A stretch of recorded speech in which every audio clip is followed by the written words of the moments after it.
मराठा आरक्षणासाठी सरकारने मनोज जरांगे पाटील यांच्याकडून 3दा वेळ वाढवून घेतला आणि तेव्हा पण हा वेळ वाढवून घेतला। जशी डेडलाईन ती जवळ आली की सरकारने शिष्टमंडळ पाठवून मनोज जरांगे पाटील यांच्याकडून थोडंसं अजून वेळ वाढवून घेण्यासाठी मनोज जरांगे पाटील यांच्याकडे मागणी करताना आपल्याला दिसून येतं। मराठा आरक्षणाचा मुद्दा आता निर्णयाच्या क्षणावर आलेला आहे, अंतिम टप्प्यावर आलेला आहे आणि मनोज जरांगे पाटील यांची मागणी अशी आहे की सर्वांना सरसगट कुणबी प्रमाणपत्र देण्यात यावे। मग इथे प्रश्न पडतो की मराठा आरक्षणाचा घोडा नेमका अडले कुठं, नेमका प्रॉब्लेम काय आहे, एवढा उशीर का लागतोय माहिती का? नाही ना, मी कशाला आहे मी सांगतो, ऐका। मराठा आरक्षणाचा निर्णय येऊन थांबलाय सोयरे या शब्दावर। सोयरे म्हणजे नेमके कोण यावर मनोज जरांगे पाटील आणि सरकारने पाठवलेल्या शिष्टमंडळामध्ये पाऊण तास चर्चा झाली होती। मग ते कसं तर ऐका, व्यवस्थित ऐका, साध्या सरळ सोप्या भाषेमध्ये सांगणार आहे की ज्या कुणबी नोंदी आढळल्यात त्यांची आई आणि मामांकडील सोयऱ्यांनाही कुणबी प्रमाणपत्र देण्यात यावे अशी मागणी मनोज जरांगे पाटील यांनी सरकारकडे केलेली आहे।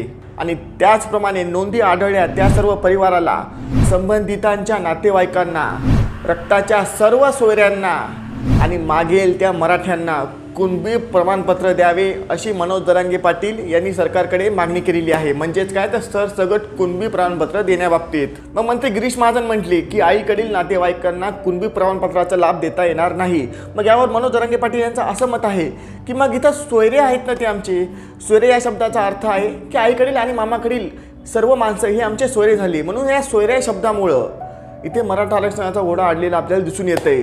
सोयरे आहेत ते आमचे असं म्हणून त्यांनाही कुणबी प्रमाणपत्राचा लाभ देण्यात यावा असं मनोज जरांगे पाटील यांनी सरकारकडे मागणी केलेली आहे। आणि यावर जवळपास बराच वेळ चर्चा झाली। कशावर? सोयरे या शब्दावर। सोयरे या शब्दाचा नेमका अर्थ काय होतो, सोयरे म्हणजे नेमके कोण यावर शासन स्तरावर आणि तज्ज्ञांचा समावेश करून यामध्ये योग्य ते निर्णय करण्यात येईल असे आश्वासन सरकारने पाठवलेल्या शिष्टमंडळाने मनोज जरांगे पाटील यांना दिले।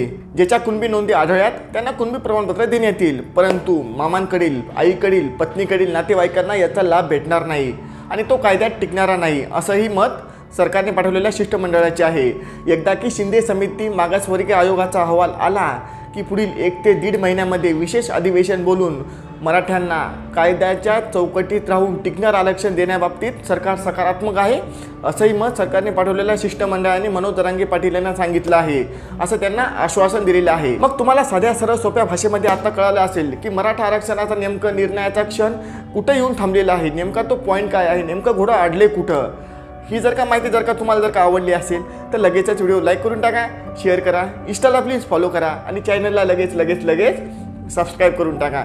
भेटूया नवीन माहितीसह, नवीन व्हिडिओसह पुढच्या वेळेस। तोपर्यंत गुड बाय।